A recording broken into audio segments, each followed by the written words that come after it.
Welcome back to my series where I teach you how to do your makeup using only the products in your makeup bag.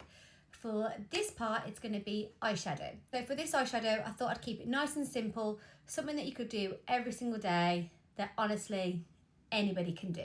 As I mentioned in my powder bronzer video, I always go into my crease using my powder bronzer as a transition colour. One, it's something you've already got to hand.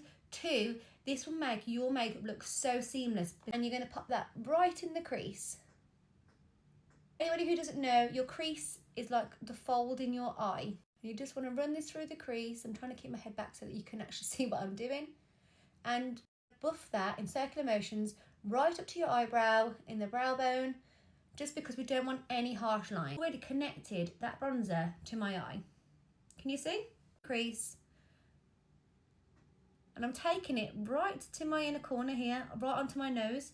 And that's when I'm going to connect to the contour. Especially if you're someone who carries a lot of darkness on the inner corner, that is going to be a top tip for hiding darkness for you. So just take a little bit extra and I just put it in a little V on the outer part of my eye. Keeping this on the outer V. Can you see? Shadow is all about being creative and what works for you. But the number one golden rule is that the majority of pigment is going to be on the outer part of your eye, leaving the inner part of your eye open on a lighter shade or less eyeshadow just to open the eye up, okay? You're going to kind of pack it in the outer V and just make a tiny triangle. Obviously, the higher you pull it out, the more lifted out it's going to be. If you want to give a rounded appearance, you just pack it on the end of the eyelid, but you're going to follow it in the socket. You're going to follow it to your natural socket shape.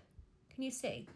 Always want to go in with that first brush that you put your bronzer on or your transition shade, whatever you use, and you always want to be buffing. Between every step, eyeshadow is a long man's game, depending on what level you're going with, obviously. But you always want to be buffing out those edges. We don't want any harsh lines. That's where it's not going to look seamless. It's not going to look great. I'm not changing the colour. I'm just building that up. But you're always going to be working darker to lighter. Flat brush. Tap off the excess, I don't want it to fall down. And you're going to gently pat it on. But I'm taking that right up to my crease. Can you gently patting on? I'm taking that right up to the crease because I really want to open that eye up. I'm taking it on the inner corner, can you see? And I'm slightly using the same brush, not picking up any more pigment. I'm overlapping that brown just so it's nice and seamless. Can you see how open my eye is now? When it comes to putting eyeshadow under your eye, you're just going to do the same. So taking that same brown shade, I'm just taking a smaller brush and you're just going to run it along your lash line. The same white and going along the bottom, like so. What it is that you're doing is what you've done on the top is you're mirroring on the bottom. Dark shade on the top, put a dark shade on the bottom. If you've gone slightly darker here, go slightly darker here. Put light here, put light here.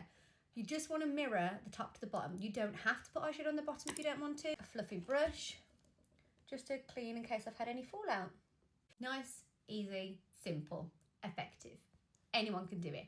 But I will see you in the next video. Thank you so much for watching. See you there.